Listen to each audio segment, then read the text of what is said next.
예, 이항영의 뉴욕 앤 서울입니다. 글로벌 증시 움직임부터 좀 파악을 하겠습니다. MTN 이항영 전문위원 오셨습니다. 위원님 어서 오십시오.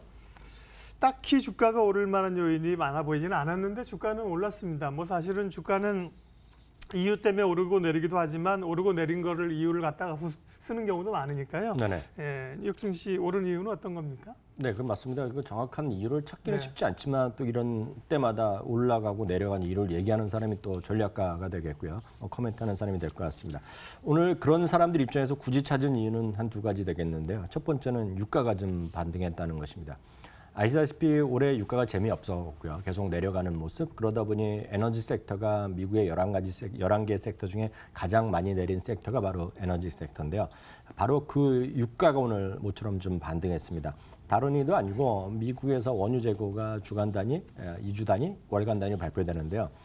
지난주에 미국의 원유 재고가 1천만 배럴이 감소했습니다. 그러면서 유가가 좀 반등한 거 바로 여러분 보고 계시는 그래프인데요.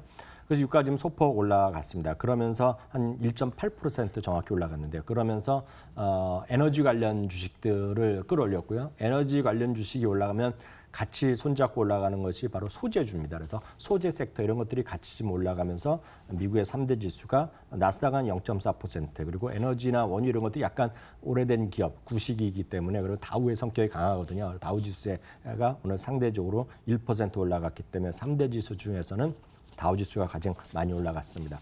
안 좋은 소식은 계속 반복되는 얘기라서 그런지 크게 반영이 되지 않았습니다. 바로 장단기 금리 역전은 오늘도 계속 이어진 채 거의 보면 4일째 장단기 금리 역전이 이어지고 있습니다. 바로 보고 계시는 그래프가 되겠는데요.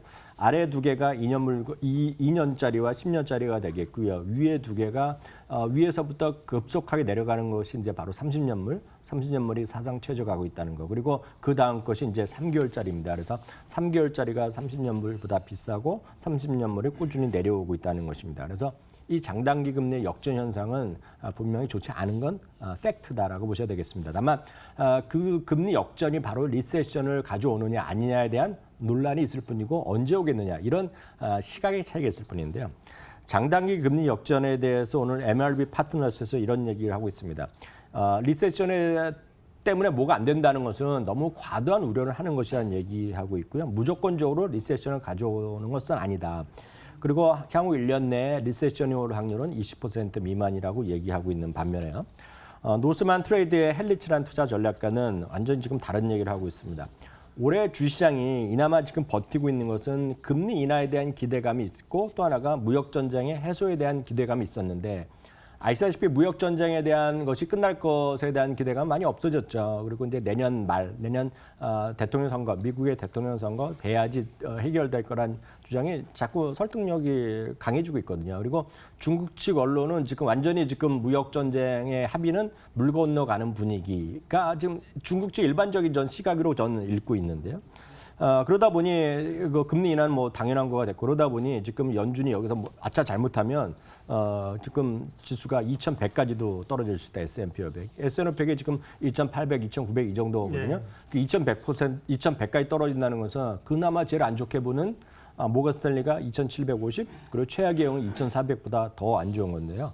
어렵게 보는 거 아닙니다. 이게 보면 쉽게 보면 공포 지수와 같이 좀 비교하는 그림 그리고 S&P 500의 장기적인 추세를 그 다음 그림 보여드리면 더 쉬울 텐데요. 그 다음 그림 보세요. S&P 500의 최근에 고점과 저점을 연결하는 추세를 건 건 저겁니다. 그래서 지금 오른쪽에 파란색 하단을 2100으로 잡는 거거든요. 그러니까 이게 뭐 심각한 펀더멘탈을 분석하는 것이 아니라 기술적으로 얘기하는 거지만 그 안으로 들여다보면 결국은 장단기 금리에 대한 해석의 차이다. 그리고 아주 안 좋게 보는 이런 사람도 있다라는 정도 이해하시면 되겠습니다. 예, 지금 이제 금리가 전 세계적으로 지금 계속 내려가는 상황이기 때문에 물론 이제 채권에 투자하시면 채권 값이 오르면서 수익을 낼 수 있고요. 그렇지 않은 분들은 금리가 낮으니까 이제 배당 투자에서 금리보다도 이제 높은 배당 수익을 얻는 배당 투자에 대한 관심들이 많은데요. 이거는 뭐 우리만 그런 게 아니라 글로벌리 그렇습니까? 좀 관심 가져볼 만한 전략입니다. 맞습니다. 이제 항상 비교하게 되죠. 뭐든지요. 네. 투자하려 그러면 채권으로 돈 많이 버는 건 올해 워낙 유명했고 네. 전 세계적인 현상이 되겠죠. 지금 그림을 하나 보여드리면 30년 금리가 지금 사상 최저로 떨어졌다고 얘기했는데요. 빨간색이 30년 금리의 1977년 이후 40년의 흐름이 되겠고요. 밑에 거는 미국 S&P 500의 배당 수익률입니다. 그래서 전부 다 그냥 수익률을 퍼센트로 보이는 거가 되겠는데요. 이게 이제 처음 한번 이거 역전된 거. 그러니까 배당 수익률이 30년 금리보다 비쌌던 것이 언제냐면 2007년 금융 위기 때 처음 한번 있었고요. 2016년 때는 거의 붙었다가 역전까지는 안 되고 다시 이제 차이가 벌어졌었는데요. 최근에 보면 장기 금리가 내려오면서 다시 배당 수익률, 즉 S&P 500에만 투자하더라도 30년짜리 금리 채권 사는 것보다 오히려 수익률이 좋다. 뭐 그런 얘기입니다. 물론 잘 아시다시피 물론 채권도 값은 변하지만 주식은 변동성이 더 크죠. 그러니까 이걸 보시는 분들이 이럴 수는 있습니다. 야, 주식 샀다가 금리 배당 수익률을 받더라도 주가 떨어지면 그냥 소용없다라고 얘기할 수 있죠. 충분히 말이 되는데 문제는 10년, 20년, 30년 장기 투자했을 때 S&P 500은 항상 플러스가 났다는 그런 경험이 있거든요. 그러니까 안정성 있는 주식에 이런 그림이 나오면 해볼 만하다라는 그런 주장이 있는 거죠. 특히 3분의 2, S&P 500 기업 중에 3개 중에 2개는 5년물 금리보다 많이 주고요. 10개 중에 6개는 10년물 이상 금리 주고요. 말씀드렸던 대로 전체 기업수 중에 절반은 30년물 이상의 그 배당을 주는 거죠. 근데 다만 전에 어려운 거는 배당 그래서 어떤 주식을 사야 되냐는 것인데 뭐 배당 많이 주는 많은데 가장 쉬운 거는 ETF로 여러분들 접근해 보시는 게 가장 편하죠. 전 세계에서 배당 관련된 ETF 가장 규모가 큰 것 중에 하나가 블랙락에서는 DVY라는 ETF 있습니다. 제가 여러 번 소개해드렸는데요. 이 ETF조차도 분배금 수익률이 한 3.4% 나옵니다. 그러니까 S&P 500이 한 1.9% 되니까 그의 2배 정도 되는 거를 수익률을 주는 거를 만든 ETF가 되겠습니다. 늘 말씀드린 우리나라에도 있거든요. 그러니까 이건 미국 얘기가 되겠고요. 우리나라에 관련된 것도 2개를 제가 소개해드리면 타이거에서 운영하는 타이거는 이제 미래에셋에서 운영하는 겁니다. 타이거 코스피 고배당 210780이 있습니다. 이걸 보시면 고배당 관련된 ETF인데요. 마침 또 주가 좀 떨어져 있으니 배당 수익률을 보면 상당히 좋아지고 있겠죠. 이게 주가는 재미없었지만 이런 게 있겠고요. 코덱스는 이제 삼성에서 운영하는 건데요. 똑같은 구별로 코덱스 고배당이 있습니다. 이거 7,760원, 앞에 거는 1,700원대인데요. 이것도 역시 주가는 흘러내려 있기 때문에 이런 것들을 갖고 여러분들이 간접적으로 투자해 보시면 배당에 대한 관심은 제가 봤을 때 날이면 갈수록 제가 보면 배당 관심은 높아질 수밖에 없다. 한국도 마찬가지다 이렇게 말씀드립니다. 네, 종목 이야기하겠습니다. 뉴욕 증시 특징주 가운데 국내 증시와 연관해서 좀 엮어볼 만한 기업은 어디입니까? 네, 뭐 여러 번 소개해드린 건데요. 네.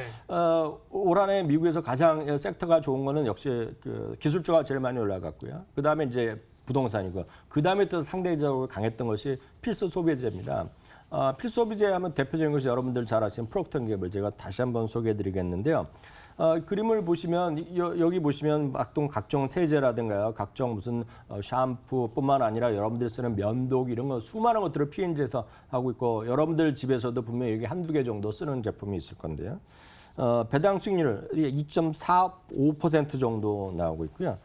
배당 성향이 67.5%입니다. 우리나라 평균이 18%라고 말씀드린 기억이 있습니다. 네. 배당을 한 번 주고 안 올리는 것이 아니라 62년째 배당을 올려서 지급을 하고 있습니다. 대단한 회사죠. 주가는 당연히 사상 최고가 가고 있는데요. 주가는 이렇게 못 쫓아가지만 배당을 계속 올리면서 그런 비슷한 일을 앞으로 하겠다고 꾸준하게 성향 높이는 것이 바로 대한민국에선 LG생활건강입니다. LG생활건강 늘 이럴 때 말씀드리지만 주가는 별로 재미없습니다. 최근에. 그렇지만 대한민국 주가가 재미없으니까요. 그 와중에 장기 투자가 하시라면 저는 LG생활건강 같은 거가 좀 이런 것들이 매력적이 아닌가라는 생각 전해드립니다. 네, 뉴욕앤서울 오늘도 뉴욕 증시에서 챙겨봐야 될 국내 증시 인사이트 영향들 살펴봤습니다. 이양영 전문위원 함께했습니다. 고맙습니다.